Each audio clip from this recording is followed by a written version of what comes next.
Hello, beautiful people. Welcome back to another episode of the Getting Older podcast. It's a podcast where we talk about mental health, the trials and tribulations of trauma, and also the art of healing. I'm Ivory, I'm your host, and I'm excited to get in. Today's guest is someone who reminds us that being human is both messy and magnificent. Ash, or as she humbly puts it, just a girl going through it, is a master of none, a Jackie of all trades, and a storyteller in every sense of the word. From Queen City roots to Queen Space escapes, from music production to pottery, from caregiving to painting. Ash lives in the in-between spaces where identity isn't fixed, creativity is medicine, and emotions are just felt. They're honored.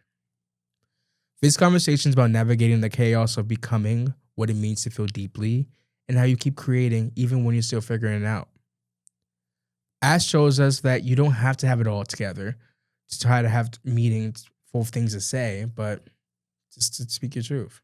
So, ladies and gentlemen, I am excited to have Ash Neal on the podcast. Hello.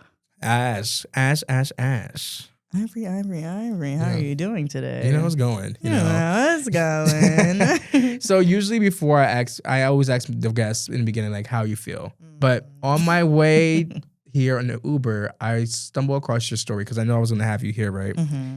And you usually do these series called Today I Feel. Yes. And when I started watching your Today I Feel, like, can you explain to me, how do you feel right now?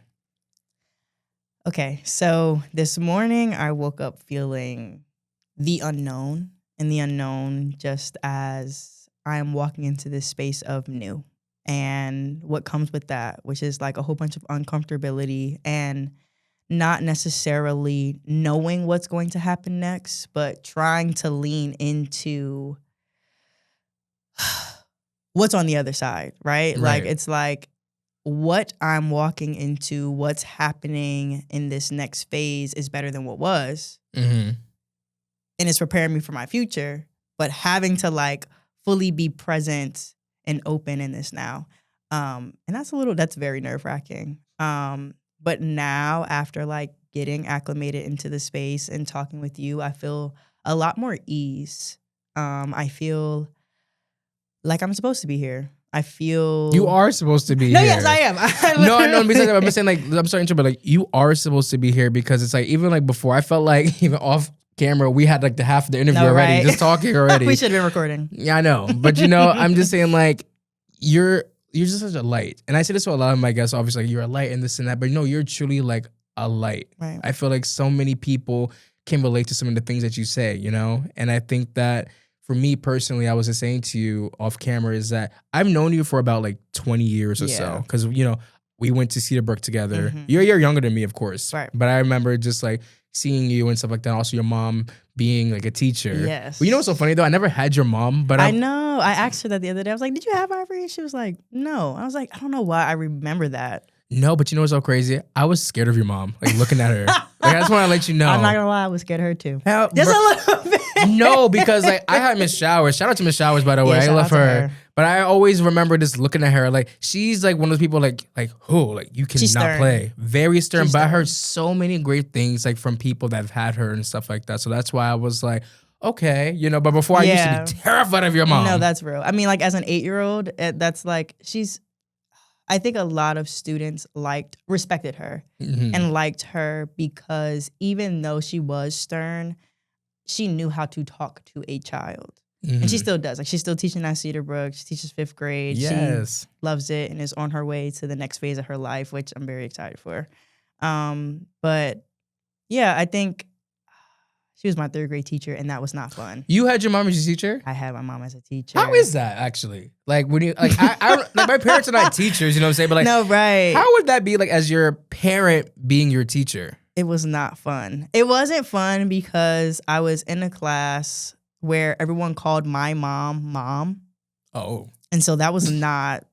I didn't enjoy that. I wouldn't either. And then I feel like, and this is a conversation I've had with my mom before, I feel like the type of child that I was, I needed a more nurturing parent. Mm-hmm. And I think sometimes she could get so stuck in teacher mode that she didn't necessarily know how to tend to my emotional needs. Like it was very much like you do your work Mm-hmm. and you make sure it's on time and we have these schedules and you are punctual and you listen and I was a good student, but I think it was that space that was kind of blurred. Those lines were blurred and I didn't really get the mom that I needed, which she is making up for now. So I'm very grateful for that. Shout out to Mama Neil. Yeah, shout out to my mama. Love you very much.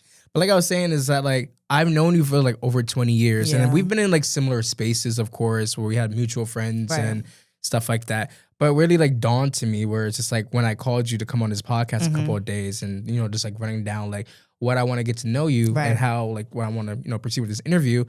It really dawned on me like I don't really know who Ash is. Right. You know, like Who is Ash? I don't know. Sure. Right. Well, can you I tell don't us? even know. Where's the mystery?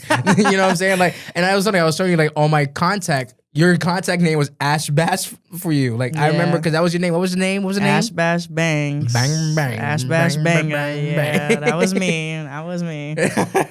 I'm not ashamed of it, but blast from the past. That's crazy. Listen, we have eras in life. You know no, what I'm right. She was a complete alter ego. saying? I don't think I could tap back into her. Really? Why? She really did not care about other people, nor did she very much care about herself. Mm. So a lot of the decisions that I made in that era of my life were very harmful and destructive. And I think she was lit and everybody liked being around Ash Bash Bangs, Yeah. but I didn't necessarily like being around her. Mm. So that was a lot to have to like work through and fully understand like you don't have to be this person anymore if you don't want to be, you know? So Ash Bash was like wearing a mask. For sure. Because, you know, I realize that now too when I look back at like my younger years, even going to like some of the parties we used to go to Right. or stuff like that, I realized like, wow, this person is such like a character or such an entertainer, but really like what are they hiding behind themselves? Right. You know what I mean? Right. So- And that was very much, because I mean, like, that's like a celebrity. Like, they can't always be who they are behind closed doors when they step outside because they have an image that they have to keep up with. And it's so weird that that's something that we felt like we had to do at like 15 and 16 and 17 years old. But like, in order to survive, Yeah, turn it on. you got to turn it on. Right. So you are from Plainfield, New Jersey. Queen City. Ew. Mm-hmm. So like, can you tell me like exactly like living in Plainfield, like when you think about living in Plainfield, what does that make you feel mentally and emotionally? I think the way that I perceive Plainfield now is incredibly different from like when I was younger. Like now, as a city employee and someone who works like very closely with the community, it has become something that is so beautiful. Like in the last 2 years, I've been so grateful to rewrite my Plainfield story and it not feel so based off of popularity and superficiality and the things that shouldn't matter. Like it's actually about love and uplifting one another and encouraging each other and getting to know people for who they are outside of, you know, the different labels or whatever. Like, but in the past, I think Plainfield definitely was, it just felt like Mean Girls. Like it felt very cliquey. And it felt like you either had to get with Regina George or be on the other spectrum of existing with her, and that was not ideal. So you just you were best friends with Regina George. And so I feel like a lot of high school was just like adapting to the circumstances that was presented to me so that I could get by. But getting by in the way that I was, again, was not beneficial for who I always wanted to be as a person. It was very much being who I felt like other people wanted me to be as a person. What age did you start to feel like that? Because, you know, like when you're a teenager, you know, especially with how people are, because I used to see that a lot growing up too before, like, I guess, joining certain cliques in life or whatever. And I was like, you got to have like this status or that status and whatever not. But like, what age did made you feel like I had to, like, I guess, put that mask on? Perform. It was probably like as soon as I came out of Cedarbrook, like 14. Because you have Votech, right? Yeah, I went to Votech, and oh man, talk about, I literally felt like Hannah Montana every single time I got on a bus. Like it was like changing personalities, changing persona from Votech to then the high, because I cheerleaded for all 4 years of high school. I remember. And going from being that theater kid with a majority white space, right? And then having to get on the bus to be in a predominantly black space, like it was just like, damn, like it was a juggling act. And I bet. I can imagine because I've seen Votech. Like you see like the students that go to Votech, right? Right. And then you see like when you go to the high, when you go to an actual basketball game, right. We give them real hood. You know, in the best way. And it was fun. Like I think the reason why I got so caught up in it because it constantly had my nervous system like going crazy. And I think I became addicted to the internal angst that I felt in those spaces because it was like there was nothing, like there was no routine, there was nothing guaranteed. Like something was going to pop off at some point in either the theater space or the cheerleading space, and it was a lot. But I don't think throughout any part of high school did I actually show up as my most authentic self. Damn. Yeah. So like, I was gonna ask you like, what were the parts that made you feel seen in high school, and what were the parts that, I mean, we already talked about the parts that made you feel invisible, but were there parts that made you feel seen at all? I think, okay, when I think of authenticity, I think of showing up as the whole, right? Okay. I think that when I entered the theater spaces, I was half of me. Then when I would enter the Plainfield high school spaces, I was the other half of me. I was never a whole. I was very fragmented. So like when I was in my theater space, I felt like I could be my most dramatic and quirky and silly self, but I couldn't be my black self in the capacity that I wanted to, because everyone would look at me like, girl, what you doing? Right. You know, or it would just be like completely misunderstood by how I would express my culture, you know, because they just expected you to just be a theater kid who was black, but not a black person who enjoys theater. And then going into my, you know, cheerleading spaces, it was very much like, no, you gotta look like this, you gotta do this. Like, I mean, to be a cheerleader, like we all were very much uniformed. Like we all looked like each other. Like it was very hive mind, very follow the leader, but who is the leader mentality. And so I didn't get to be like an individual, and I don't think I got to be the, what's the word I want to use? Because being in that space, like I was loud. I could be loud. I could be my blackest self. Yeah. But I couldn't be weird.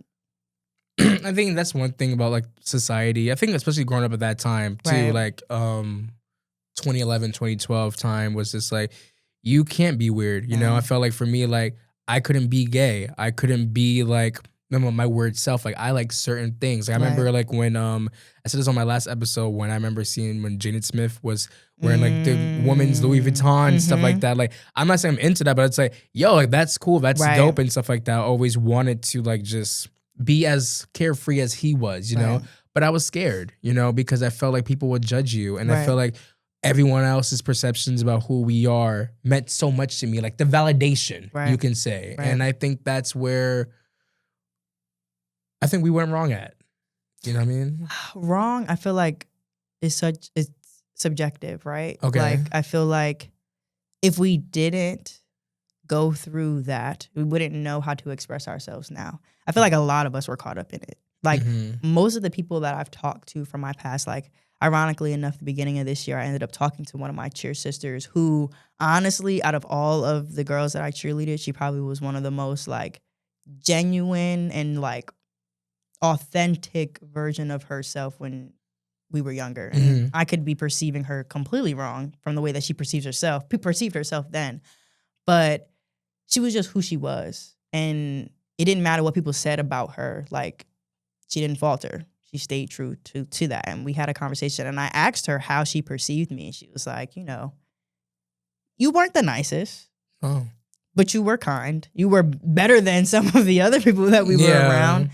And, it just made me think, like, I had to be in those spaces to learn the shallower aspects of myself that exist because they're real, so that I could confront them and change them to be a better person now in my life. Because you think, like, there are people who suppressed and weren't who they were in high school and then continue to suppress at the age of in our 20s and then continue to suppress in their 30s and continue, you know what I'm saying? Over and over. The cycle continues and they're 50 and still don't know who they are and still don't know how to express themselves. So I think, like, it sucks that that's what we had to go through as kids, but, like, I feel like that's the space when we're supposed to go through it so that we learn.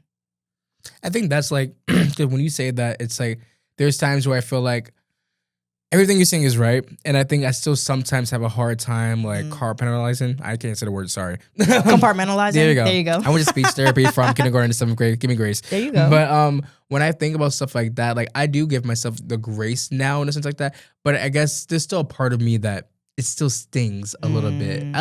You know what I mean? Because of the repression? Yeah. That's why I have this podcast where I'm learning to speak freely the way I've always wanted to speak, Right. So.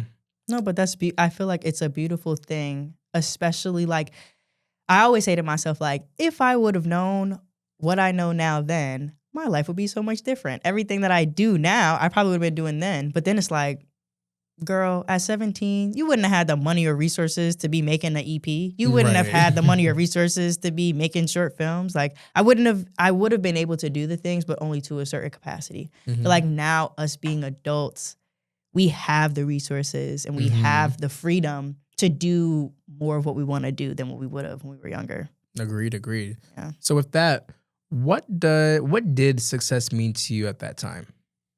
Oh, God. What does success mean to me? Success, honestly, when I was growing up, I just saw my parents and I was like, word, they've got it together. They're doing something good, right? They've got this house. They've got their jobs. They've got us, me and my brother.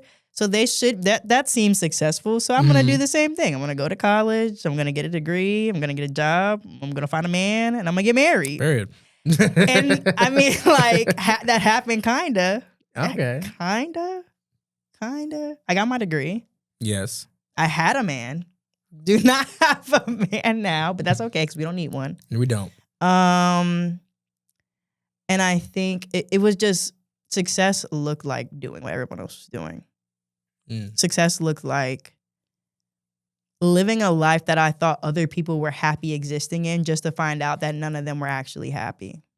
Like, 'cause my parents are not together anymore. Like, my parents don't live together. Like, I talk to my dad, but not really. So it's like, to see their marriage crumble in a sense, and then to look at the relationship that I was in, I was like, oh, wait, does this make sense? Or am I only doing it because they were doing it? Like, even just having a degree, I don't use my degree. Like, I could have not went to school. I'm grateful for it because of the resources that I was able to gain from it. But, like, $20,000 in debt that's not success to me. That's a lot. You know what I'm saying? I mean, and people have worse, but it's just like, one thing that I do wish I did was take more time being less absorbed with the outside world and, like, the external influences by my peers who ain't nobody know what was going on for real. Yeah. And to actually, like, exist within myself to figure out what it was that I wanted, because I did not know. I did not know at all what it was I wanted. I don't know. I feel like those, like, the same thing too. Like, I felt like, all right, I'm going to go to college. I'm going to make sure that I go to Hollywood.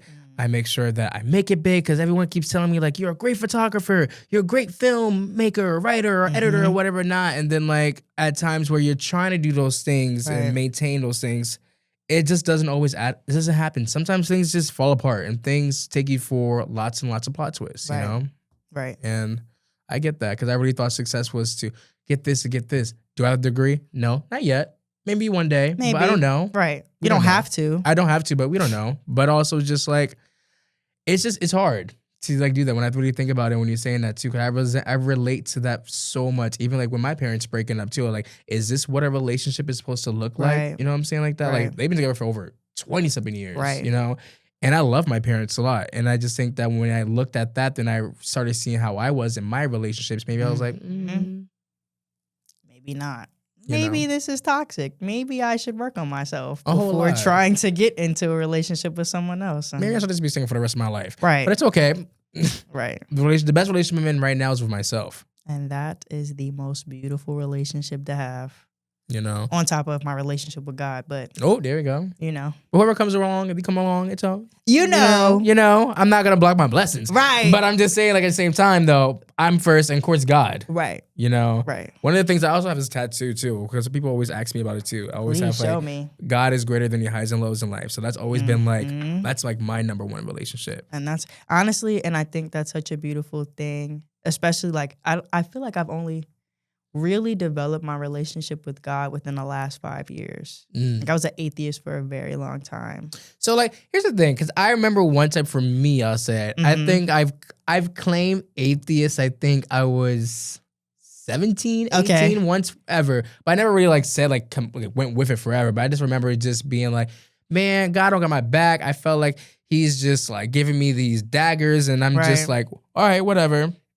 But like, what does that mean to you? Like at that time, to be atheist to turn into having God in your rearview mirror now? My dad was an atheist when I was growing up. So my mom was Christian, my dad was atheist, and I got baptized like at like 8. And once I got baptized, I started asking mad questions because I was so confused. Like, why are you dipping me in water? Like, what is going on here? Y'all are hollering and hooting. Right. But no, this don't make no sense. And I asked my mom, like, what does this mean? And she could not answer me. And it pissed me off so much. And so I was like, don't expect me to come to church ever again. I'm an atheist like dad. So I was an atheist. And the way I understood atheism was very much like, there is nothing greater than you. Like as a being, like as a human being, there is no power greater than me as a human being. So I don't know. I believed in science, but now as I've gotten older, it's like you can't really have one without the other. You need science in order to have spirituality and vice versa. And so honestly, it wasn't until I started college and I had a Worlds of Religions class and we started talking about Hinduism, Buddhism, Christianity, Catholicism, and all the other religions. And I was like, okay, some of these things kind of mesh with what I believe outside of a religion aspect, but just philosophy in general. And I kind of like leaned into Buddhism for a little bit and was trying to like get on my meditation kick. That was not working out. And then it wasn't until my long-term relationship, and he was very like in the church. He asked me to go to church with him one Sunday, and I was like, okay. And I went with him every Sunday in our relationship. And I was like, oh, this isn't bad. Right. This makes sense to a certain degree. And then once we broke up, I kind of just like moved out of the religious space and into my own specific spirituality. And since then, it's made like all of the sense in the world because God is me. And I am God. But not in that like, you know not what I'm in a saying? Kanye way. No, not in a Kanye way. In the way of if I am a child of God, I have to believe in the fact that everything that he is of, he's also gifted me with. And it's just about me being able to see it within myself and to show up that way. So, yeah. Okay. Now, you describe yourself as a Jackie of all trades. Yes. You know? So how did you embrace that instead of feeling like you had to just pick one? I think I have a tendency to get bored very easily. So I'll do something and I'm like, maybe I'll be like 2-3 months into like this fixation of that thing. And then I'm like, yeah, I can't do it anymore. Like, I think right now I probably have about 5 or 6 hobbies, maybe 7. And if you ask me which one I'm most passionate about, I could not tell you. I could not tell you at all. And I couldn't because I think I enjoy them all in like fluctuations of just like whatever it is I'm in the mood to feel. Like certain emotions evoke for me to want to spend time making music. Mm-hmm. Then other emotions evoke something in me to do pottery or like to bake or to go to do archery. Like I have these different outlets for different moments in time. And I don't know, I've never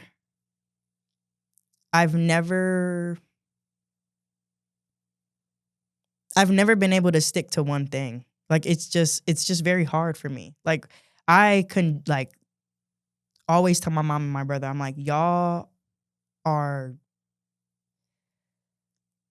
special knowing what it is that you are like so passionate about and that you can pour into it all day, every day. Like I've yet to find that. And I think right now in my life, the thing that I could say that is pouring into me.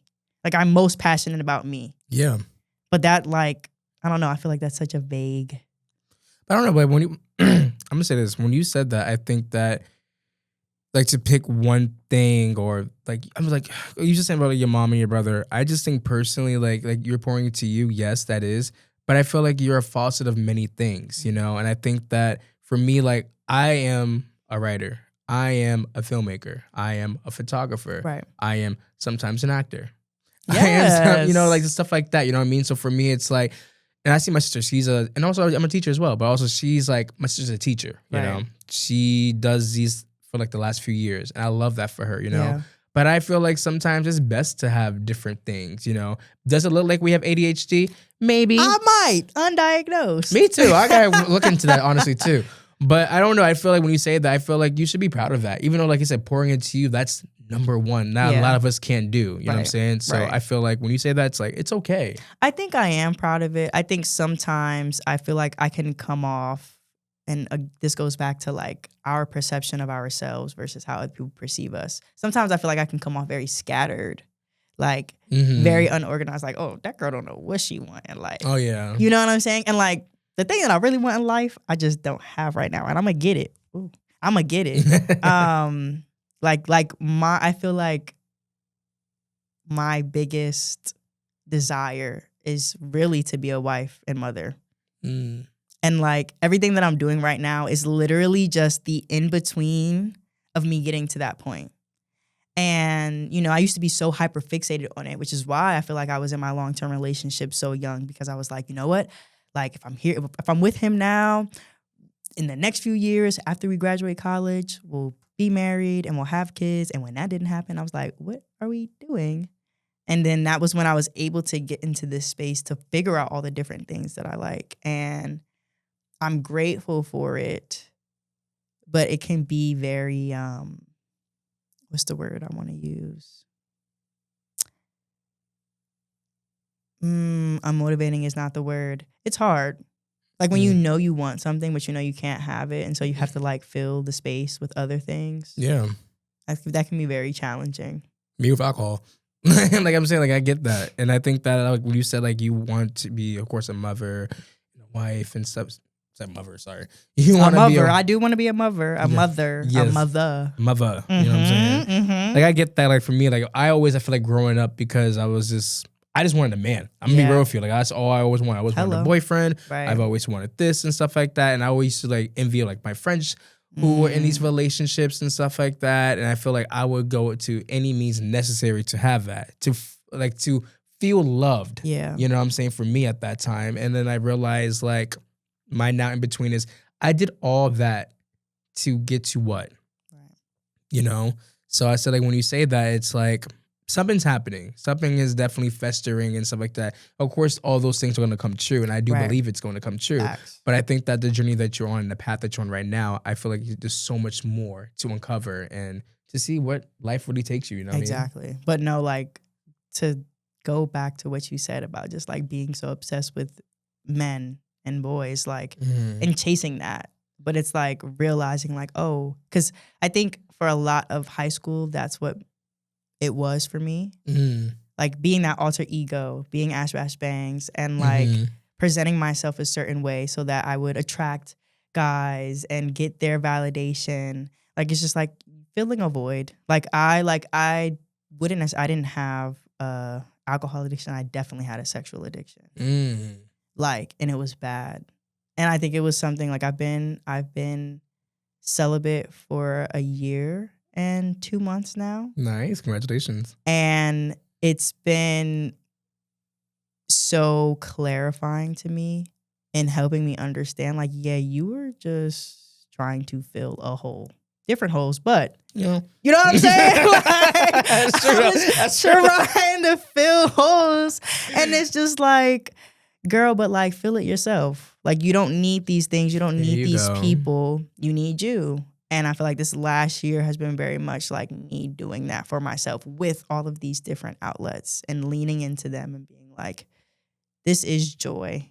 This is what you are passionate about. It doesn't matter if it's 100 different things. Like, this is better than what you was trying to do because it was temporary and you wasn't really happy in those spaces and with those people. You know what's so funny? Because my friend Brandon, we went running a couple days ago, and I was just talking to him about like, I was just saying like, I have people that like contact me or hit me up and stuff like that, and be like, oh, like what you doing and that kind of stuff like that, and I'm just kind of just like really, like I really view my body more as a temple. You know what I'm saying? So yeah, I haven't had sex in a very long time. And I think that.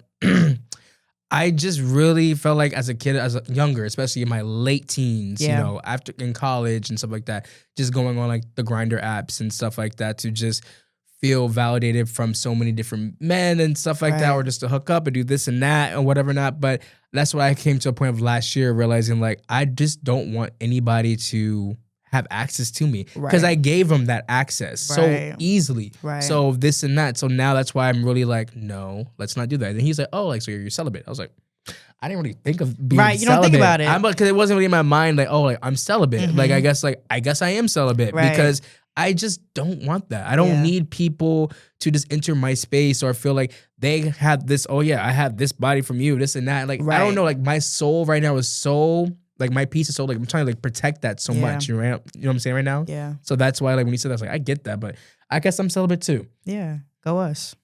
Ew. Because but I'm just saying like I didn't, when he said that, I was like, I just found out like this week. I was just training my mind to like just not be so, I guess, easy. Because I feel like that's like, when you're easy, a lot of people would just like take advantage of that. But is it, see, and that's a conversation I've been having with myself a lot lately. It's like, is it easy or is it people taking advantage of the fact that they know you are lacking something or that you feel like you're lacking something. Like this is the longest I've gone not having sex since I was 16 years old.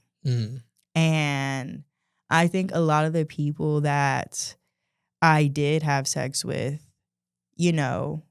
just knew somehow that I didn't love myself. Because it's not hard to tell when someone doesn't really care about themselves. It's like the places that they are in, the people they surround themselves with, like how they treat themselves, like how you treat yourself is a reflection of how people are going to treat you and vice versa. And I think a lot of people knew that. And, it's interesting because before I used to think about sex as it's just a physical thing, but it's not. It's such a spiritual... It should be a spiritual experience that is only shared with people that values you. And I don't think it necessarily has to be your husband, but I think it should be someone who actually genuinely cares about your well-being because, oh man, soul ties are real. And it is very hard to get rid of people's energies. And that I'm also learning how that influences the way that I show up too. But yeah, I don't know where I was going with that. No, you was going with it. But I understand like when it comes to energies too, because I don't really want certain energies in my system. Right. You know what I'm saying? So for me, it's like I just can't. Right. I don't know. Now that's why I say I just really like I'm really protective of myself more. Yeah. Like boundaries up, guard up. Right. You know what I'm saying? Because a lot of times people could say these things to you like pillow talk. They just want to love bomb you, say all these things to you and stuff like that, just to get in my pants. And then I'm just realizing like, okay, like what was the goal? But also a lot of the people saw me like at the time when you just said like sad and depressed and out, like just drunk out of my mind. And you still chose to go with that and stuff like that. But really like that's not helping me. Right. but they're also broken. Like all of us was all just, everybody just fucked up. Like everybody's just not in a good place, taking advantage of each other, not knowing how to talk about it. Because again, a lot of us don't really have, not that we don't have access to our emotions, we just don't know how to access our emotions. So we don't even know how these encounters are making us feel.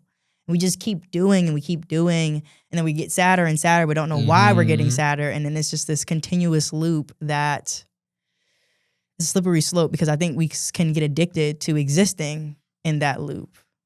There's this book that I read, it's called Existential Kink, and I can't remember who the author is, but it's basically about how in the ways that physical masochism like is something that people get off on, it's also a psychological thing as well. And so shame and guilt and fear and playing the victim are all kinks that a lot of us have. Yeah. And we keep ourselves stuck in those shame kinks or in those rejection kinks or rejection loops. Like for me in high school and even in my long-term relationship, like I didn't want to be rejected by other people. So what did I do? I rejected myself. But now I'm perpetuating that kink. And I'm not showing up as my most authentic self, which is just as unhealthy. You know what I'm saying? So, yeah, the human brain is interesting. It is. Yeah. It so is.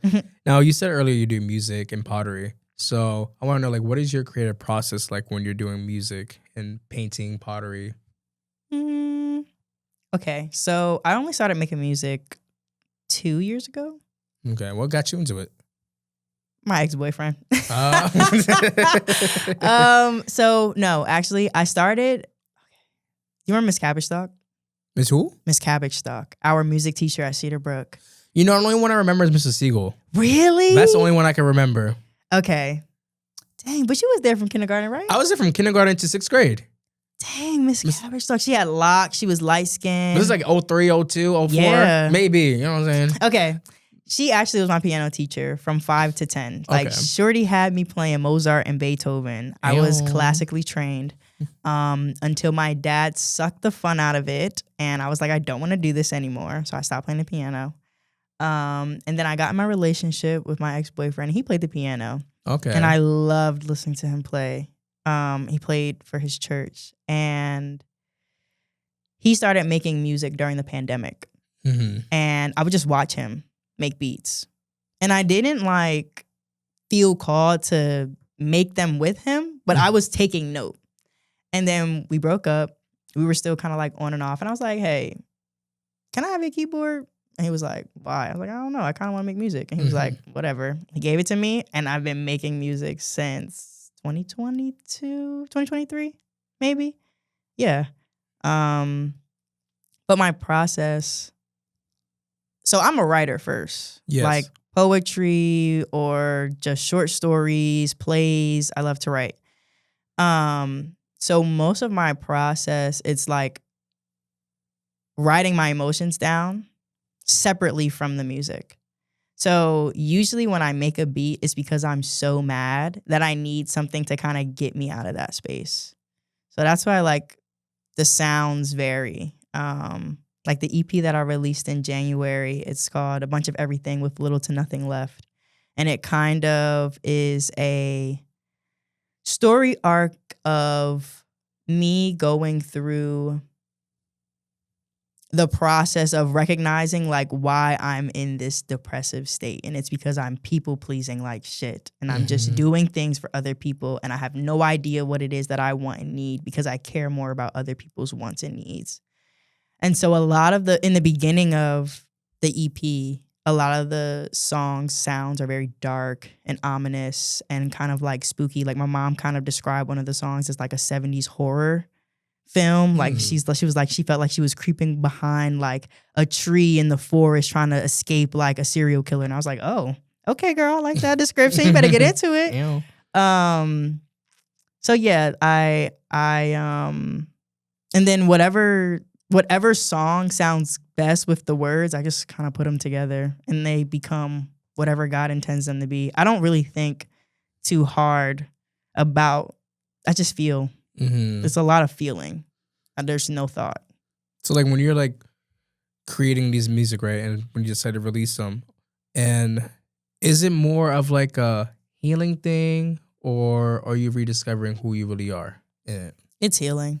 It's all healing. Like, again, I tend to write what I'm feeling in whatever moment, and then just taking that and turning into something, just transmuting that energy. Like, one of my songs, the first song on the EP is called Dump, and I say I'm not a landfill, but you keep dumping on me still. I guess no one cares how I feel, just collecting trash against my will. Neglecting myself has become a skill, so you keep dumping on me still. Like, it's like, how can I make that energy into something that, one, makes me feel better about this space that I'm existing in, of neglecting myself and like not caring about, me. And then also, I don't like to think about my art as something that's going to be consumed by other people, because that's not how you should make art. I think we should make art for ourselves. But at a point in the process, I was like, okay, how can I make something that is digestible for other people? Because I do want people to, that's the whole point. We're mirrors. Yeah. And I want people to see themselves in me.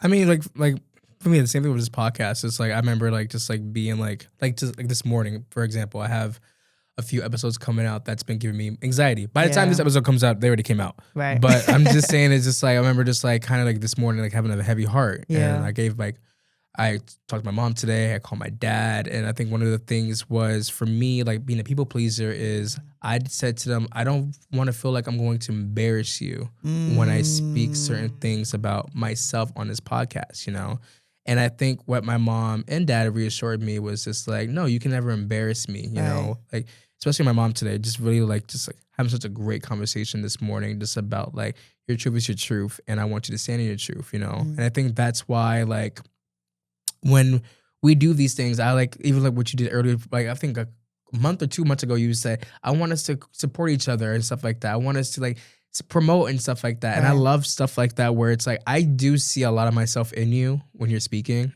And I think that I feel noticed, I feel seen, and I appreciate you for that. I just want to let you know that. That's good. No, I mean, again, that's the whole point. I think that's the reason why God put people on this earth. Like, if we weren't supposed to connect, if we weren't supposed to see ourselves in each other, we would be on this earth by ourselves. Yeah.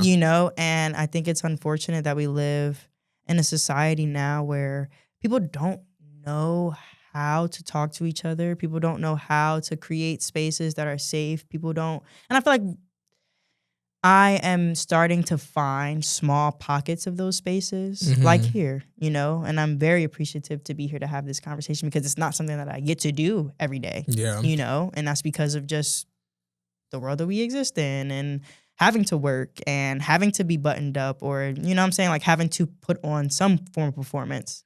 So yeah, but I wanted to ask you, actually, do you feel like you didn't want to embarrass your parents? Do you feel like what it is that you're sharing is something that they don't already know? I mean, they know pretty much everything. Right. Just to be transparent, because there's had to be a lot of hard conversations throughout the years of like my actions and stuff like that, I think for us, this is how maybe I perceive things in my mind. Like we're private people. Right. You know what I'm saying? So it's not like, I feel like most Black people are. Yeah.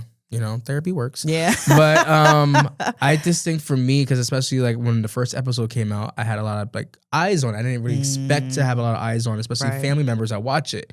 And I think I just kind of like for a second, like listened to like episode 2, I'll say, and just really thinking to myself, I don't ever want them to like people to look at like my parents like, so like, why did he do the things he did? Or like, or maybe question their parenting and stuff like that. Like, no, that's not the case at all, Especially with my dad and I, because again, me and my dad, we don't really like talked about like my sexuality that much. We never really talked about like too much about the marriage that I put myself into, like it's just like some conversations where it kind of gets brought back up. Yeah. And I was just like informing him today and letting him know, like, I just really don't want to feel like I'm embarrassing you and stuff like that. And he was just like telling me, like, yeah, you're not gonna embarrass me, but at the same time, like, your story is your story. You don't gotta tell your whole life story, which I'm not, but I would. I'm sorry. I felt that, but I just feel like I want to be able to tell my story to people that need it. And one of the biggest things, like I said, I work in education right now, and I always wanted to, this podcast is for the young Black queer boy who is very insecure, who's letting the world tell him about himself and is scared to, show his true self, Let the little boy be. But we have society telling him that he's a faggot. He's somebody that needs to be like playing basketball. He has to be with these people or have how many girls he can sleep with and stuff like that. Like, that's not the type of image I want to portray nor to give to people. I want you to be your honest self. Yeah, there's going to be some hurdles that comes with it. You know what I'm saying? Of course. And we're scared. That's fear, Yeah. And I was so scared to be me that I became a version that I didn't like, And one of the things about this podcast too is I'm learning to, and I was saying this to you off cameras, I'm learning to forgive everybody in my life. Yeah. And I know that's hard to say, like, to forgive everybody, because people fuck us over. Respectfully so, And I didn't like that I was fucked over sometimes, but I'm not a victim of anything. Because you know what? I allowed that disrespect to happen to me. And I think that with that, it's accountability. And a lot of us don't know what accountability is. You would think people would know what that is, right? No, I don't. I don't think that people would know what that is. I thought low-key, like, in a sense, like, because I didn't also, because there was times in my life where I didn't take accountability either. I would just say, like, nah, this person did this to me. But again, I allowed this person to say those things to me. I allowed this person to manipulate me thinking that this was okay and stuff like that. But I mean, think about the systems that we were raised in, right? Like, think about school. Like, it didn't matter if you were right or wrong. Like, the teacher had a one-up on you because they were older than you. Like, there were not many a times where people older than me took accountability. So that example was not set. So us growing up, hell yeah, I don't expect none of us to know how to take accountability because no one showed us what accountability is or looks like. That part. And I think it is a lot of unlearning from the conditioning that we've endured. But, like, it's hard, especially when, like, there are a lot of people our age who have parents who still can't take accountability for the different things that they did to their kids, which is the reason why they don't have good relationships with their kids. Yeah. So it's, I feel like what I said before we started recording about, forgiving others and it really having to start with forgiving yourself. Yes. Because again, I think accountability is important. But we also, like you said, grace, like we have to be able to see ourselves as human beings and not like perfect people because we make mistakes. We're going to fail. Like, we fuck up. That's okay. You just have to be able to say, all right, this didn't feel good. And I know it might not have made this other person feel good. So how can I do better? How can I be better? And just because this happened, it doesn't make me less of or less than. So I don't... It's human experience. It's so weird. It is, but do you have a question for you? Like, because if you made mistakes in your life, right? And this is, I think, what I'm still battling. Like, I do give myself grace, but I guess in life, we're going to make mistakes again, right? Do you feel ever scared to make a mistake again?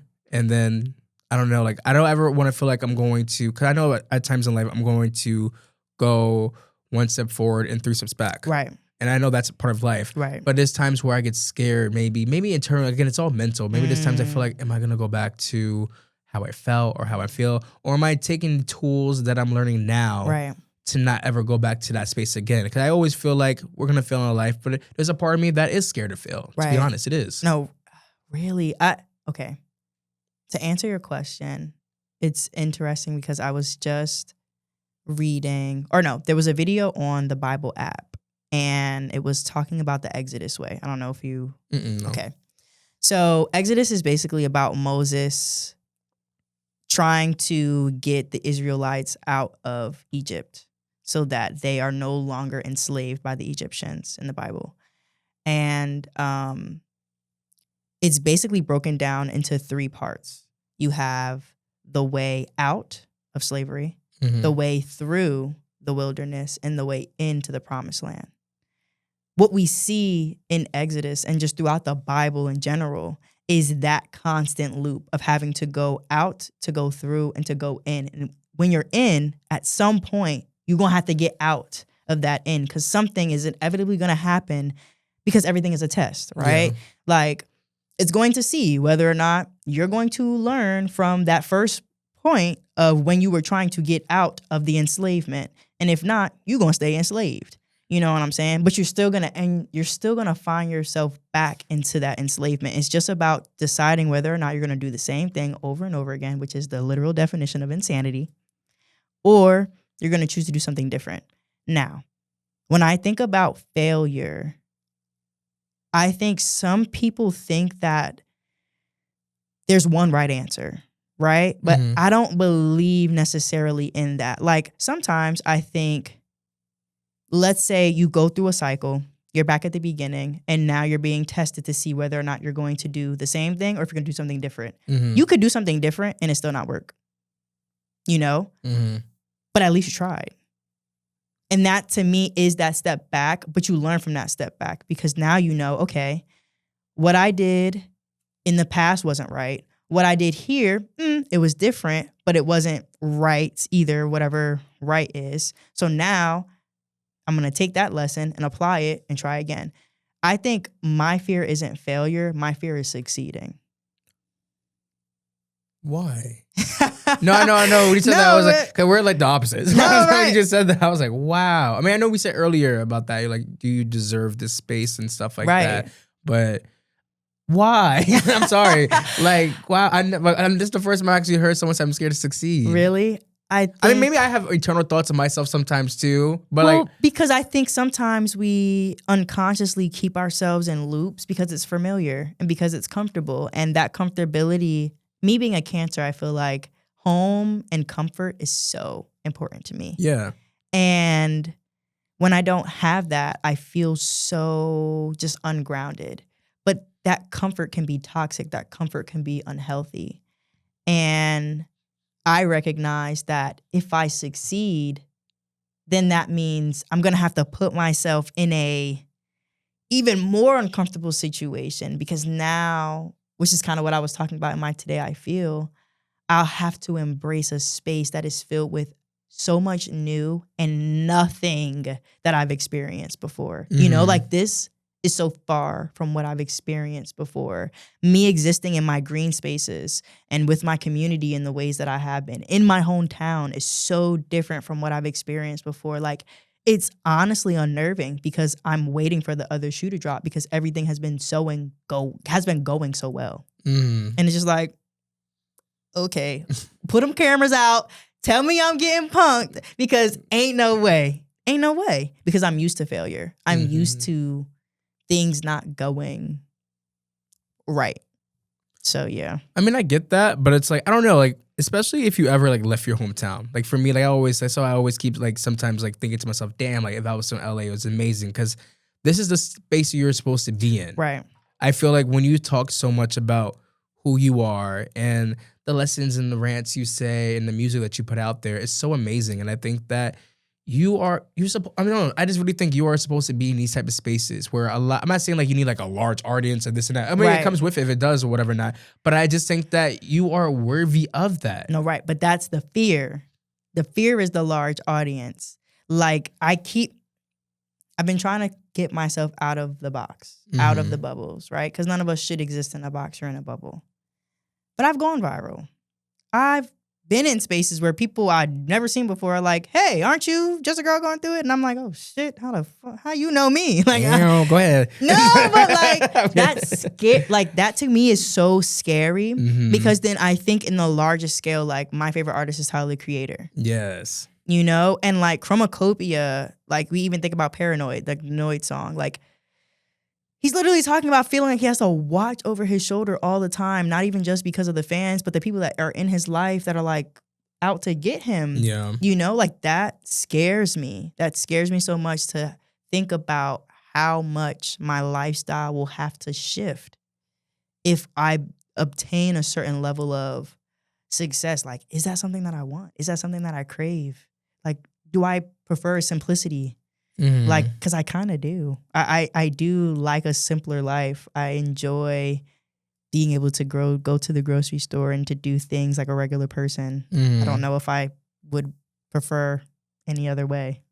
I mean, I seen like in LA, like they have like, of course, like I remember seeing Justin Bieber one time in West Hollywood, just like these people like hounding him and stuff like that. I remember just like, oh no. And I would always be scared to ask these people for pictures because I just like, they're really just regular people, one. And also just like, you know, like for me, even like my friend was trying to be joking, like, yo, your podcast about to get millions of views. I mean, nah. I mean, and like, nah, listen. It's there. It's there because it's already happened.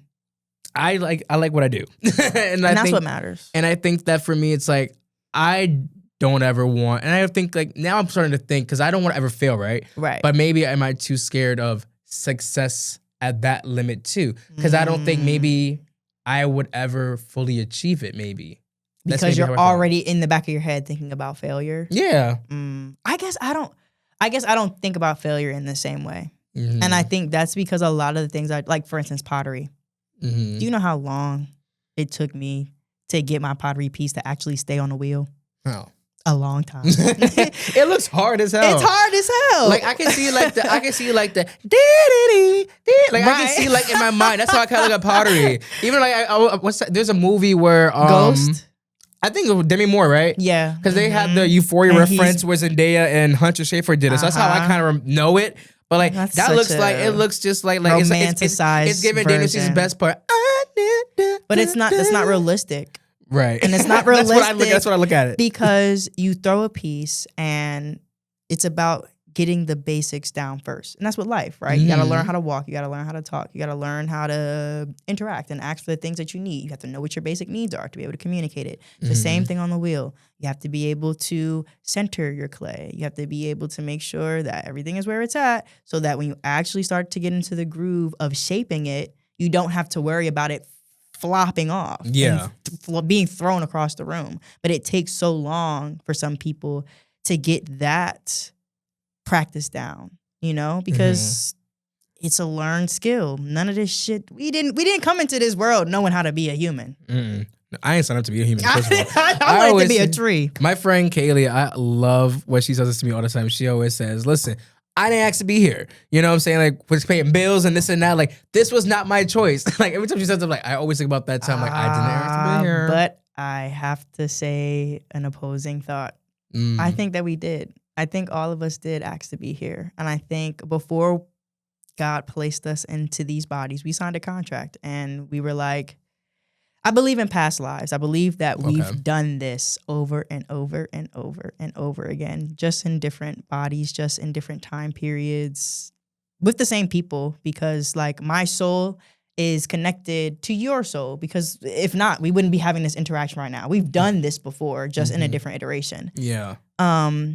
And I think before we came down here, God had a piece of paper in front of us. I said, okay, remember that last lifetime when you did this, that, and the third, and you didn't learn this, that, and the third lesson? And I'm going to sit there and be like, yeah. And be like, okay, so I need you to sign at the bottom here so that you know that when you enter this new life, these are the things you're going to have to work on. And if you work on it, you ain't got to do this again. But if you do, I'm going to see you after.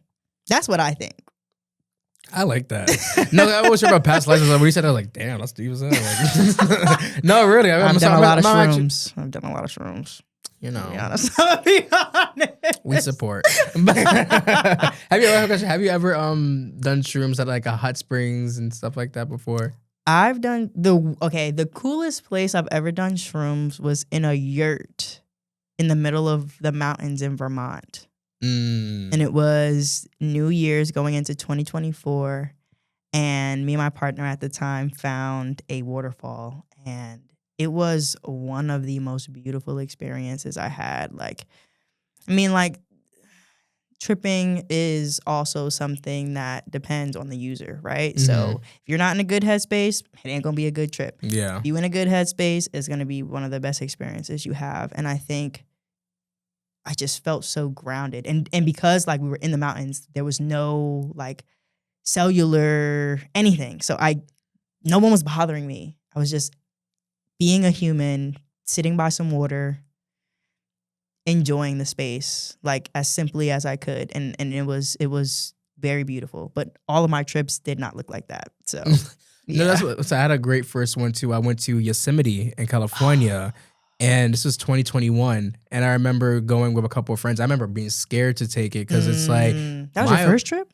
My first time ever doing like shrooms at that time. Because listen, I like weed. You know word. I feel that. You know what I'm saying? So for me, that was like something where it's like, I'm in LA, it's like, oh God, I'm about to get caught up in these drugs and stuff like that. So like I remember just like trying it at that space. It was a hot springs and I'm seeing like the mountains and stuff like that. And I remember just thinking like my mental health wasn't completely bad, but it was like teetering. Got you. So I remember just being like, oh God, I hope these people I'm with are gonna like look at me crazy and stuff like that. But I remember just like laying down like my back like on the rock. And like just people like frolicking and like the hot springs and stuff like that. And I remember just seeing like words, I guess, for me, I guess black words and just like maybe just like a vision. And I think that's also just like really like happy thoughts or a happy feeling. And I think this is why I'm obsessed with Olivia Rodrigo, because I had the song Driver's License when it came on loop over and over and over and over, not even realizing it. But you know why I say that is because it kind of healed at that moment my relationship with my first partner ever at 19. And because that whole album, I know like she's younger than me and stuff like that, but when I look at like that album Sour and stuff like that, for me, it really healed like the parts of me where I wish I was public with my partner. I wish that I gave my partner the respect or gave my partner like just like validating him for being such a great person, but just hiding it and shifting and stuff like that. So listen to that album and stuff like that. And that song, I guess specifically just did something to me on that first trip. So after that, I remember just being like, hi, I'm Ivory and I like shrooms. And like I do. And I microdose a few times. I haven't done it honestly, like, I'm gonna say probably like maybe a year or some change. But like, I'm due for another one if I go camping. Listen, I am a shroom advocate. I started tripping in 2022. February 2022 was a microdose. And up until October of last year, I tripped once a month, every month, and like a full dose. So it wasn't microdose. Like I was doing a full eighth of shrooms. 5 years of therapy in one bag. I say that. Wow. I say that. Wait, I have a question. Would you ever do ayahuasca? Because ask me that in like maybe 4 years. Really? I really want to do it. Like I'm not trying to be throwing up.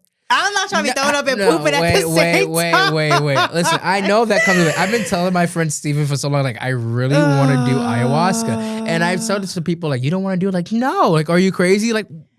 I would do it. I think there are things that I'm waiting until I'm 30 to do. Okay. Like, I'm like, let me live a little bit more and then I can have my awakening. Like, I'm going to audition for Survivor when I'm 30. Okay. So I'm like, Ash, wait till you're 30 to do that. Like, maybe plan a trip to Africa once I'm 30. Yeah. You know what I'm saying? Like, I'm like, those to me are like really big girl things. Yeah. let's fully prepare ourselves before we push into that deep end. I definitely am trying to do ayahuasca and definitely a trip to Africa before I turn 30. Before you turn 30? Yeah. I owe it to myself these last few years of my 20s of things that I want to do for myself. I'll do it. You know, so I never want to feel like I'm ever going to place myself on a holder anymore or feel like I gotta do things for somebody else. No, like if I really want to do it and if it's a priority to me, do that. I'm gonna shit. do it. You know what I'm saying? Can't wait for nobody. You know what I'm saying? Never. That part. But speaking of green spaces, you are a green enthusiast. So what got you into doing that? It's interesting because as a kid, I was not encouraged to be outside. Well, I was encouraged to be outside in the way of my mom didn't want to, like, you know, in the summertime when your parents are like, go outside, go play with your friends, go ride your bike, go do something, because they just didn't want you in their hair. Wait, side note, I feel like we had the best generation, by the way, of being outside and stuff like that. Yes. Do you remember, I don't know, even like, as like kids, I'm saying like as kids, like before 10, I would say, or maybe like 11 or 12, maybe. I remember a lot of times in Plainfield, riding my bike. And that's when you see like a lot of the neighborhood kids and stuff Right. growing up and stuff like that. So You I always don't like, see that anymore. no, people got their iPads and iPhones. People are doing the makeup tutorials Yeah, and TikTokings at like and stuff like 10. that. You can't even go to a mall now. You saw the stuff in the mall with these I teenagers. did. That was at Woodbridge, right? Woodbridge, Men Love, they had one and stuff like that. All these I don't people. understand. I feel so old. Like I feel so old, but then I'm also like on the side of TikTok where I'm like addicted to like the Gen Z, but also like what is it? Generation Alpha? I don't even know what the new generation is, but like their brain rot, it's addicting. But I will say, I think that what I love about our generation is that we grew up being able to be outside, but then also having that bit of exposure to media. Like I think Instagram came out when I was in the 6th grade. Really? I don't feel like I feel like I got into Instagram like really. I mean, Instagram was there, of course, like high school. I feel like it really shifted, became more mainstream to me. I feel like 17, like 2014. Oh, yes, felt mainstream like, for I sure. guess so, yeah. That's why I was But the like, beginning, but like I remember Instagram was created, and I think the next few months I had one. And that was when Instagram was so fun because you could only put one picture. There was no story. Like, and everybody just interact. I think I was geeked to get over 11 likes because it just felt so, I don't know, like that's where the validation started. I feel like as a young kid too, because remember Facebook, Right. You know, everybody was on Facebook, and I felt like, of course, you write posts on Facebook and stuff Right. like that. So for me, it's like if I was to put a picture up and stuff like that, and you get them 100 likes and like that, you like ego boost. You was hot shit, but know? that's where the trouble started. Yeah, of course, because I've thought that. And when Instagram, I don't really gotta write shit. I just gotta post a picture. Right. So I remember even when Instagram came, I was like, oh, we on a whole nother level. You know what I mean? But that was like mentally, that was really starting like the psychosis of all that Right. shit going wrong. That ass, like really. But how do we get to technology? We're supposed to be talking about green spaces. No. Green space. Okay. Green space. Green space. What draws you to nature? Nature. Nature. When did I start getting into nature? I think honestly, it wasn't until I got into my long-term relationship and we were looking for new things to do. And I would find botanical gardens. And I was like, let's just walk and look at these flowers. And I started to fall in love with them. And so I would find myself at arboretums, which are just places where like huge trees. And one time I went to San Francisco, one of my friends, we went to the Redwoods where they filmed, I think King Kong. I might be wrong. Okay. And like the trees were humongous. And it honestly wasn't until I reconnected with one of the people that we went to Cedar Brook with. Her name is Angela Davis. I don't know if you remember that name. I heard that name before. But she goes by Angel now. And she is the head coordinator for the community gardens in Plainfield. And we reconnected, I think that first year that she started working for the city and doing that. And we would hang out. She would ask me like, hey, like, do you want to help me in my personal garden? I was like, yeah. And I would just help her put the soil and compost in her bed. And she would help me identify the different plants and stuff. And after that, I found myself like just being on hikes in nature and finding waterfalls. And I think within the last 2 years, I actually developed a Sunday ritual for myself where I sit by water and I eat ramen. And like if I don't sit by water on a Sunday, I'm not regulated. Like I'm so dysregulated. I'm so angry. I haven't taken the proper time to like actually sit with myself and God, because for me, water is one of the bigger sources of God because it's so abundant on this earth and within our bodies. And then in the beginning of this year, Angel was like, I need some support in the gardens. Would you want to help? And I was like, word. I applied, and I am now one of the coordinators for the community gardens in Plainfield. Hey, okay. Yeah. But when you just saying like about like just like staying still in water, has staying still come natural to you, or did you have to learn in the process of what it's like to become like stand still? Absolutely not. No.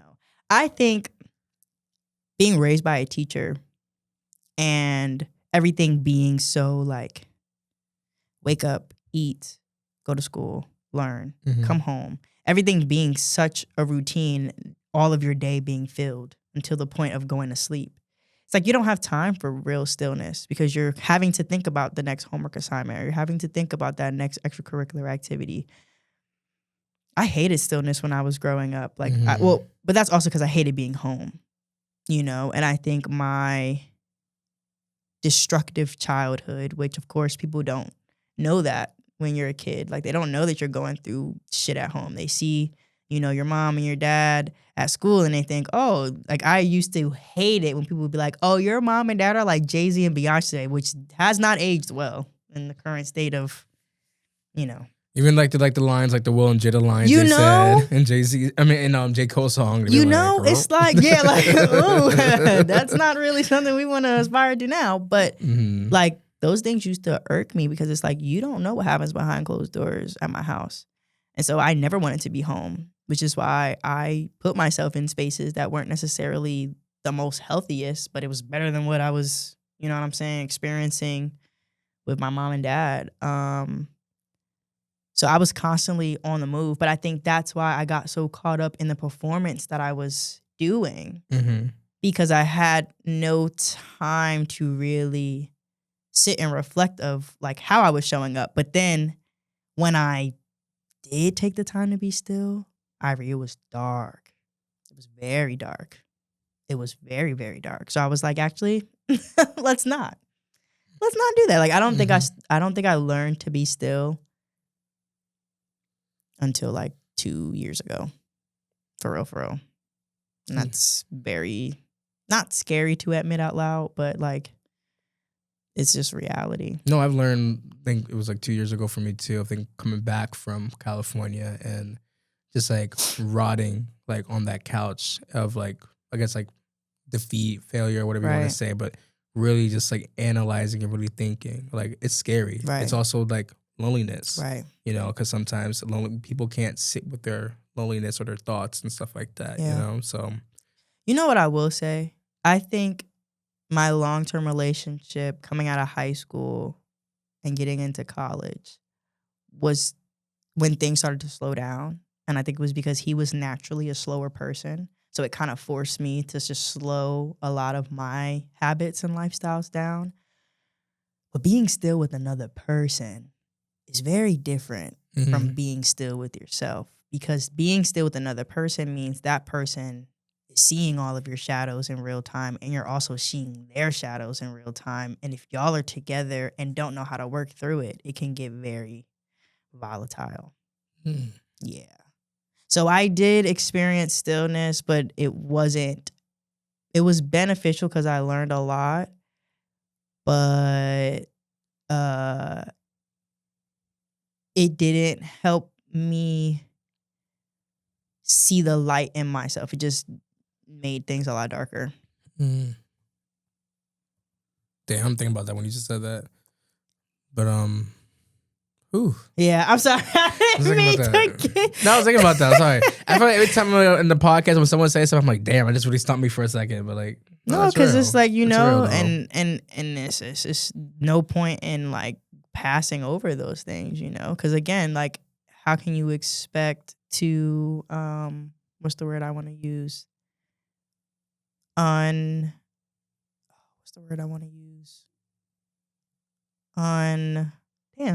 where's the word?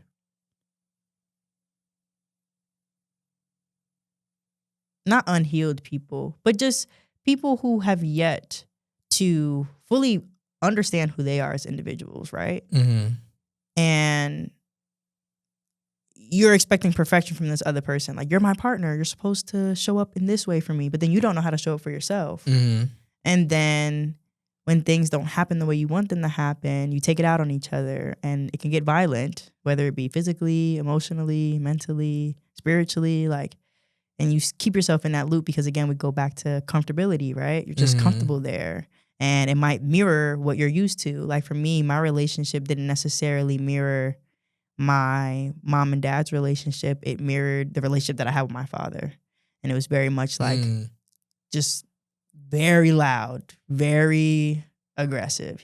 My dad's an Aries man, and I'm a Cancer woman, very passionate. Ooh, Aries people. Yeah, you know what I'm That's all I'm going to say. Aries people. Aries people. They're a lot. They are.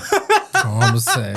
They are a lot, but I think it's that relationship taught me, like, I really had a lot of unlearning that I needed to do, especially when it came to the spaces that I occupied with my father. And then I shouldn't take those things out on other people, because what I experienced at home, my dad was not healthy, you know? And it took a lot getting out of that relationship because I loved him so much. Still do. Do you guys still talk? No. Currently in no contact. But I pray for him, because just as much as I want the best for myself, I want the best for him. And, you know, we were trying our best to be our best with what we had. We both grew up in the same place. You know what I'm saying? Like, dealing with the same adversity to a certain degree. Like, we tried our best.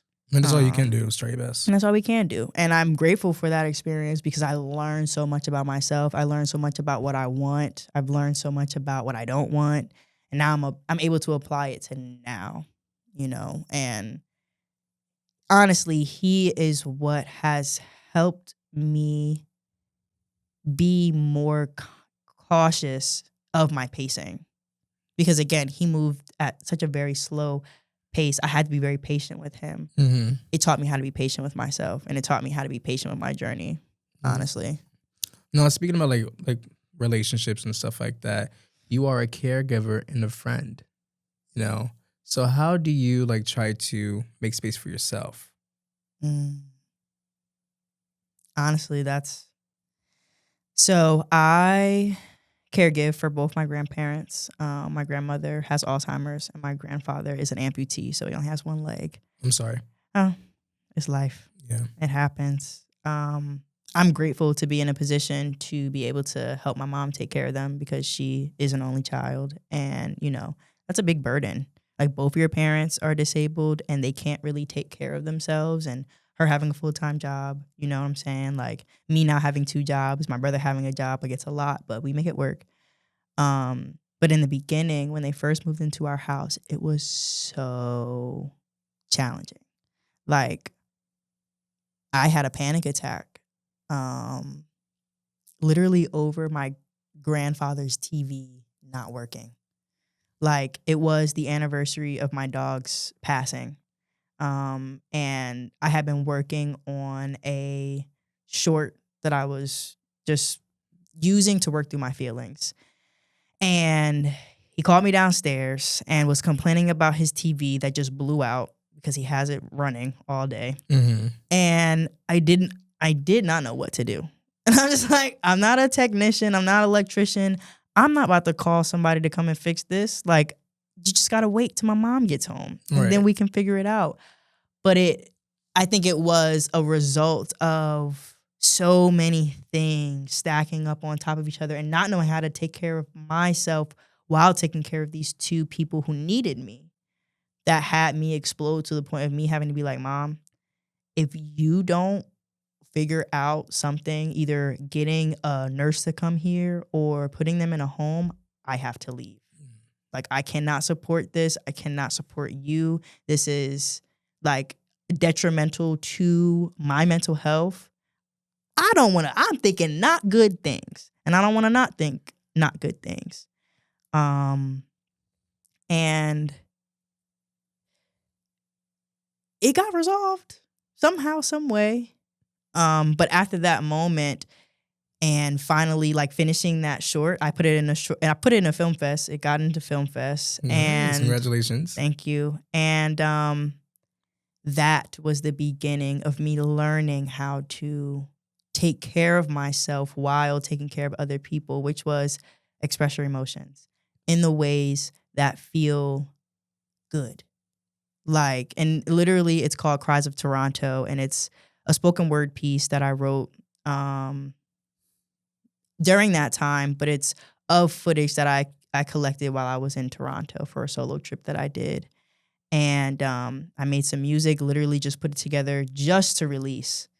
And that just felt like everything made sense after that. It was like, oh, this is the formula. This is what I need to do.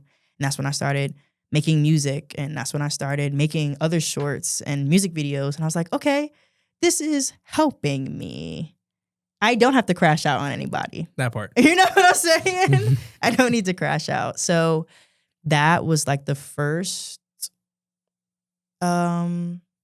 space of me figuring out how to like tend to what it was that I was experiencing while also tending to other people. Now it's having a routine that I do for myself before I do anything for anyone. So like my morning routine is super extensive. Like as soon as I wake up, I open my Bible app, I go through my devotional, I pray, I get up, make my bed, take a shower, I pray in the shower, I go back upstairs, meditate for 30 minutes, write in my agenda, I do tarot, I do a little read for myself, and then I do my Today I Feel. And once all those things are done, Ash is exactly who she needs to be for the day. Nice. And for everyone else. I love that. Yeah. I gotta start working on like certain morning routines. Like for me, it's just like I always say like I'm worthy, I'm strong, and it's just, like in the mirror a lot of times because again like every day is like different. A balancing act, you know, for me sometimes, and, and I'm learning. I'll go, again, take the mask off already, but I also want to be my genuine self as well. So I've been working on that too. But affirmations is a great place to start. I've started more last year because I've been saying this. I feel like I said this 1,000 times on this podcast, but I always keep saying like it really used to be the song Miley Cyrus "Flowers." Like I can buy myself flowers. Yes, I'm gonna keep singing it. But do like, it. Just fuck with anybody else. You know what I'm saying? Every time I go, okay, if you ever go to karaoke with me one day, you'll see like I have that a is whole my bread and performance. butter. Oh, I've seen your karaoke performance. I love it. We need to do karaoke. No, seriously. Like I'm gonna really like try to find something, especially with like Pride and everything coming up. Like if I see anything, send it to me. I will let you know. I will be right there. Girl, we gotta kick it up. I'm not playing. No, you're not. Okay, No, I see. It's eye contact. Listen, I look at eye contact. No, we here. Yeah, I'll sing I love karaoke. It's one of my favorite things to do. You know what? Because I started more karaoke in LA, and I never, like I said, I don't see myself as a singer. You know what I'm saying? But still, you sing. Yeah. You know? So, no, that's when you say that, yeah. No, right. But like, I feel so good because again, like I have people that do poetry and stuff like that. I've dabbled in poetry and stuff, but when I sing, I don't know. I just like feel like I own shit. I own the lyrics. I didn't write it, but you own it in that moment, and I love it. It's like it's another way of expression. Yes, you know. Yes, but also making space for yourself. Like, what do you need most from people these days? I think what I need most is compassion. I don't necessarily, because I'm a strong, independent Black woman who can hold her own, you know, and like, and that trope is so annoying sometimes because I am so hyper independent and I struggle with asking for help. Same. Like, I feel like especially like being raised by teachers, and you could correct me if you don't feel, if it doesn't resonate with you, but like watching my mom kind of just do it all herself and not seem like she needed anyone else to do it for her. And if she didn't get it done, it would go wrong. That's how I grew up. Like, it was just like, no, I need to do this. And if I don't do it, it's not going to happen the right way. And I steamroll things like group projects. Like, I'm the leader. I'm going to do this. And it's just like, damn, Ash, like the people are here so that you feel supported, so that you don't have to do it alone. Yeah. So now in my life, especially like, because my trade is hair. And for 8 years, I did hair by myself. Like, I didn't have to do anything else to just, you know, make sure that I was good. So being in the community gardens is the first time I've worked for other people and with other people for 8 years. And it has been such an interesting transition because now I have to ask people for help and I have to ask questions and I have to be like, okay, I'm struggling with this. What should I do? And it's been very hard, but I think what matters most to me is that people understand that I'm not perfect, that I don't have all the answers, that I'm going to make a mistake. So just give me some grace. Like, all I need is grace and compassion and love. That's all I need right now. Just bear with me. You know? You know what I mean? Like the bare minimum. And people are like, is that really the bare minimum? It should be. Unconditional love, compassion, and grace should be the bare minimum because I think that's what we should give ourselves, you know? But it's hard to give it to other people when you don't know how to give it to yourself. So yeah, I don't got a big list of asks or needs. I just need people to see me as a person. Mhm. really. Okay. Now, you describe yourself as just a girl going through it. What does this mean for you in your season in your life right now? Mm. I think it goes back to the Exodus way that we talked about, of the way out, the way through, and the way in. I'm in the way through. I'm going through the 40 years within the wilderness. And I am on this journey of praying and hoping that God leads me to the promised land eventually. Just a girl going through it, I think. I think I changed my Instagram name during the pandemic Okay. It's to about just like a girl. 5 years now. 5 years now. From Ash Bash Bangs to just a girl going through When it. I tell you that's like iconic, I don't know what. Like, but no. Seriously, I'm sorry to interrupt you, but like every time I think about like Ash Bash being, like, I told you that's like on my phone. I don't know what it was. Maybe again that was like It was the alter character ego. and stuff like that Ash come Bash out. Bang and Nikki Nicole Neal was the full Yes, Nikki Nicole. title. Nikki Nicole, you know.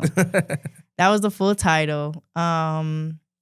I just a girl going through it, to me now in this season of my life, means not having all the answers, but still eager to learn.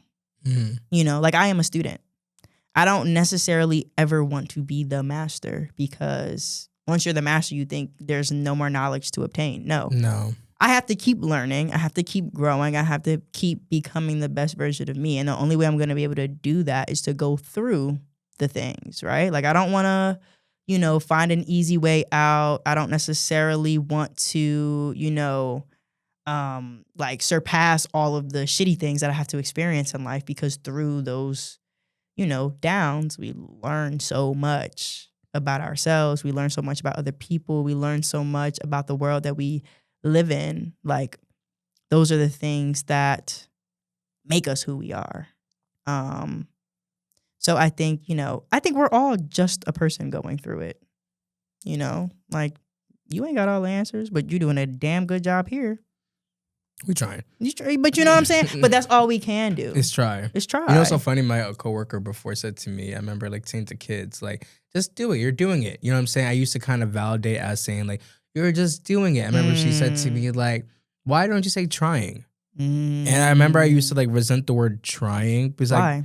Because I used to say doing it as I am doing it. You know what I'm saying? Right. I'm just doing it, But also you have to recognize that you are actually trying your best at it. Sometimes when I'm saying I'm doing it, at least I'm getting out the way or whatever not. You know what I'm saying? Sounds like a chore. Yeah, you know what I'm saying? But I never realized until she said that. So now I encourage like the kids I work with now is like, hey, we're trying this and stuff like that. Because at least you tried your best, Right. Instead of making it sound like a chore. So I had to kind of reframe that. 'Cause before I used to never like the word trying. Now it's like, I am trying. Yeah. Like I'm trying at everything that I do. Right. Trying the best you can with what you got. You know what I'm saying? The resources and the pocket of money I got left. Sure. You know what I'm saying? Now, we live in such a weird world, I would say. So, how do you say soft in such a word that's so hard? If you know what I mean. It's interesting because I feel like for a long time, I would have never identified as like a soft being. Like I'm a Cancer, so y'all know we got that hard ass. When you said Cancer, I was kind of surprised. I'm not gonna hold you. Really? Yeah, because when we're talking, right, and I'm trying to go back, right, and see I guess the physicality of who you were. Right. You never really gave me soft girl. No. You gave very strong, very confident, very just. So what was it giving? What sign was it giving? I'm not like astrologist, so I don't want to know what signs. Okay. If I'm being honest with you, but it's giving bad bitch for me.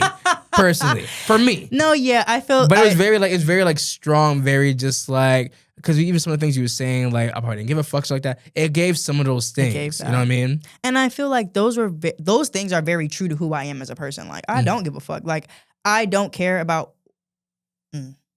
Now in my life, I don't care about what people think about me. When I was younger, I cared so much about what people thought about me that I had to pretend like I didn't care. Because that was the persona. Ash Bash Bangs was the persona that I had to put on so that people didn't see me vulnerable. People didn't see me as the people saw the shell and they didn't see the juicy, tender crab meat within it, Yeah. you know? But now, like, I genuinely don't care, and I genuinely don't care because I like who I am. And I like who I am because I get to just be all of myself. Yeah. But soft, I feel like now in my life, I think my softness comes from prioritizing my peace and being okay with being bored. Like, and boredom in the way of not having a life filled with drama anymore, because my life used to be encompassed with drama. Like, every day I would wake up and it would just be something new. And now it's just like, oh, okay, we're going to go to the garden and we're going to tend to the elderly a little bit and make sure that they're good in their space. And then we're going to do some hair. I might get to go hang out with some friends. Like, it's just so, I don't need to push hard. I've also been trying to step more into my femininity, because sometimes I feel like as a bad bitch, right? I can be viewed as very dominant, very masculine in the way that you are hard and you are putting yourself out there in a way that is very intimidating for people. Like, I remember for a long time people used to be like, "Oh, you're kind of intimidating." I'm like, "Really?" Like, I don't perceive myself that way, but it's the exterior, right? And now it's kind of like being a little bit more open to receive rather than being so action oriented. Like, not that I'm not a go-getter and not that I don't go after the things that I want, but I think I'm more so just like surrendering to God's will. And it's like, if it's meant to be, it'll be. If not, then it won't be. So yeah, I think that's like how I look at softness. And also just like, I feel like when you are less worried, things kind of just aren't as obviously stressful. I don't know. I feel like there's a certain level of grace that I think people have when they are kind of carefree. You know, like when they're not really thinking too hard and they're going with the flow of life. It's just like, I'm a delicate deer. You know, like, I don't know, like just something. It's less of an effort. Like, it's just allowing things to kind of organically happen. Because when you say soft, like, do you mean it in that way of just like when you say soft, what do you mean? Like delicate. Like something for me. So interesting. Yeah, I think soft is like more like delicate, very like a flower. You know, it's like, it's so beautiful and it's just like, it looks beautiful, but it's like when you touch it or, you know, keep with fragile care and stuff like that, it's just like people try to tear each petal from it. Right. You know what I will say, what's helped me is being in the garden and actually tending to flowers and tending to plants and understanding their delicacy and then seeing myself reflected in that. Like, knowing that when you first sow the seed, it has to exist in the darkness, right? And it has to face itself in the darkness. And all you have to do is just make sure you water it, make sure you got some good soil so that it stays, you know, nurtured. And then you give it time and space to kind of do what it do. Once it starts to sprout, you continue to nurture it. Maybe you give it some fertilizer, but you're attentive to it. You want to make sure, like, okay, is this environment beneficial to promote its growth? And I think working in like the greenhouse at Kane and with the community gardens and actually doing that hands-on has forced me to be like, okay, Ash, you might be in the dark right now. You're about to sprout. You're breaking through the surface. Is this still a healthy environment for you? And if not, maybe you need to be transplanted somewhere else. Maybe the amount of sun you're getting here isn't enough in order for you to grow a little bit more. So let's move you. Let's replace you. And I think that process of watching my plants grow and me finally being able to see the fruits of my labor, it's like translating in my everyday life and how I show up in the world. So like showing up in the world, what is something that you're currently unlearning? Control. I think one of my biggest One of my biggest limiting behaviors is wanting to control things and people, which goes back to like trying to surrender to God's will, right? Mhm. Like it's like for a long time, again, being raised by a teacher, my mom will control the room. Like the kids listen to her, and I always just wanted that power. But it's like, girl, you're not a teacher, and you can't be out here telling people what to do and then expecting them to just do it, and then them not have resentment towards you. Like that's one of the biggest issues that I faced in my long-term relationship was him feeling like I was controlling him feeling like I was trying to be his mother. And it's like, I can't help it. I'm a Cancer, and Cancers are the mothers of the zodiac. But it's also like, no, Ash, like you can't expect people to be anything more or less than who they are. And you're either going to take it for what it is or you're not. In the same way that people can't expect you to be any less or more of who you are, and they need to be able to take you as you are or not. And, you know, I think a lot of my anxiety stems from wanting to control everything and knowing that I only have control of myself. So like right now in my life, it's just like relinquishing that and being okay with things not happening the way that I would anticipate it to. And I feel like that's hard for anybody. Yeah. I felt like that was one of my things too. I said like to have control. Like for me, it's like things happen for a reason, and sometimes it just happens. And I used to be like, I remember like time, or maybe say this, or it could be like anything, really anything. I had a control issue. Hi, my name is Ivory. I had a control issue, and I just can't let things go sometimes too. So I used to be like that as well. Just be like being mad. Like, oh, you're like 10 minutes late and stuff like that. You would harbor on that. Oh, harbor. I was an asshole. No, I'm just saying like internally, like like I had like so much hate and disgust with stuff like that towards people and myself sometimes about that. And I had to really let that go. That was one of my worst character traits I saw in myself.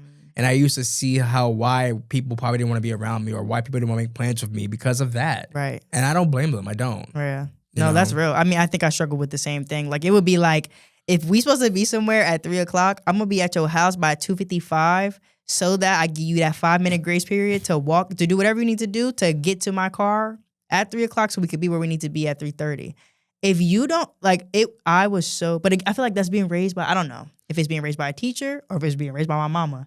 She just was so particular. She's still very particular with time. That like, that was one of the things that it was just like, yo, if I say we have to be somewhere at 3:30, we shouldn't be leaving the house at 3:30. What the hell is wrong with you? Well, first of all, this is what I was taught for me growing up, especially with job interviews and opportunities and stuff like that. I've worked in productions and media spaces too. So for me, like on time is, if I say we have to be here at 1:00, right? On time for me is 1:45. 12:45. 12:45? No, I'm saying like, no, Yeah. So I'm saying, let's say it's 1 p.m., right? Yes. And let's say that on time for me is 12:45. Right. And being late is 1:00. That's how I always perceived it. You know what I'm saying? Because I don't want everyone to take advantage of someone's time and stuff like that. That's the only reason why. Also money too. Like I remember going somewhere, Jack, I love you. I remember we had, and I did the best poker face of my life. We had tickets to go to Kelly Clarkson show. Okay. And I remember Hillary Duff was going to be on there. And I said, yo, you got to understand, that's like my crush, from childhood. You know what I'm saying? I'm going to see her in person. Right. Bro, we went to drop somebody off. I spent the night at his house and everything. Like, we were about to be on time. Yes, by the time we got there, we missed the gate because he went to go drop somebody off in the front. And I was so mad, but we went to this place where I'm drinking. This is the time I'm drinking. I'm pounding the mimosas back and forth at that time.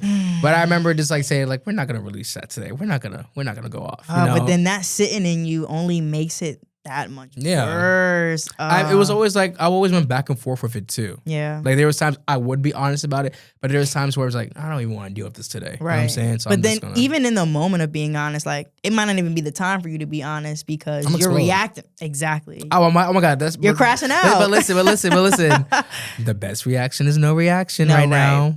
Like right now, like I'm gonna like articulate my reaction and my responses, of course, But I've realized like I would like crash out. I would say things and be shot out. Like my tongue was really like sharp. Same. Sharp as a razor. Yeah. You know what I'm saying? So Kill somebody with it. Yeah. I mean, For like sure. SZA said, like I might kill, like something like You that. know? It's like, No, but I mean, but it's crazy because when you know your words and your mouth has that kind of power, it's so hard to like not use it in a not good way. And at least when I was younger, like, and not being an unevolved person. That's what I wanted to say earlier. Okay. Unevolved. Not being an unevolved individual. Or being an unevolved individual. And just like letting whatever's in my brain filter. Like I made my mom cry, I made my dad cry. I've made so many people cry on purpose because I knew that the things that was coming out of my mouth, it was going to hurt them. Were you like a below the belt person? Oh yeah. I didn't care. That's what I'm saying. No, because and that's the one thing too. I always say I can't, like the thing is like I know my tongue, but again, I've always made sure that I don't go below the belt before. Yeah. And there's times, there's been a few times I've been going below the belt because sometimes if you really say some shit about me below the belt, you know what's gonna hurt me and shit like that. Oh, you're gonna get it 20 times harder though. That's my thing. I always like you try to shoot me, no, I'm gonna try to kill you. Right. That's just been like my motive and stuff like that. Right. But like, oh nah, I was the initiator. no. I feel like I didn't get out of that. She said no. She said no. Like No. If you saw her eye contact, she was like no. Like she was not me. No. No. Listen, because my parents know, and I love both of my parents so much. Rosalind and Walter, you are as good as you'll ever be. I put them through hell as a kid. And that was because I just didn't. There were so many things that they said that I was just like, and now I'm about to do it. Now I'm about to put it in. You're going to be in a coffin after this one. Damn. And I think the last time I crashed out and like my words, like I blacked out fully and just said things, was probably like in 2023 to my dad. And after that, when he took, I think I had gone maybe like a year and a half of being able to like regulate my emotions so well that I never felt the need to talk in that way, like reactionary.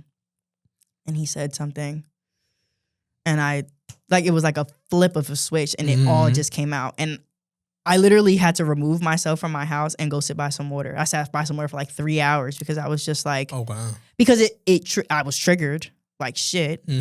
And again, I hadn't been in that space in such a long time that it was just like, I don't want to feel like someone's taking me out of character. I don't want. Yeah. That's not a good feeling. I don't like that either. You know, especially when you've worked so hard to get to a certain place. It was like we were talking about, like taking that one step forward just to take 3 steps back. I felt like I took 50 steps back. Yeah. And I was just like, I don't want to, that's not who I am anymore. And that's not who I want to be moving forward. So let me get my life. So I did. I tried. I tried. Trying. My last question for you in this interview. I feel like I could talk to you honestly a little longer. No, we could kiss you. I know. We could go. I know. But my last question though for you is that, because we kind of just talked about like the past versions of yourself and everything. And also getting older is acknowledging that. Right. So like, what would you say to younger self that was afraid to tap into this person? Even though you had to, again, like be this person, go through the things you go through. What would your advice be to somebody that was just like you? That's a good one. I think I would encourage them to spend more time alone. Like if I got to speak to myself specifically, I think I would have encouraged myself, like, go for a walk. Go ride your bike somewhere. Go sit at the park. Don't be so afraid of being alone.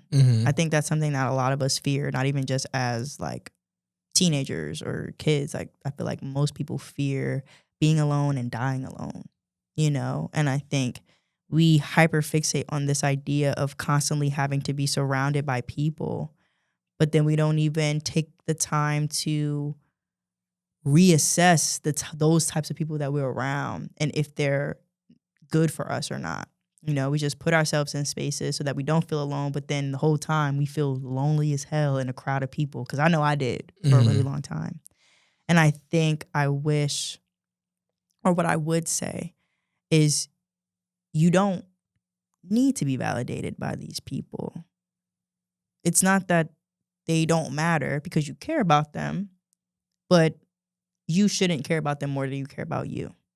And you need to figure out what it is that you need in order to give yourself the love that you are craving from someone else outside of you, you know? And I think a lot of it stems from childhood and the lack of love we feel like we receive from our parents. Because I know that's where a lot of mine got crazy daddy issues. And I also have crazy mommy issues that I'm still working through. Mm-hmm.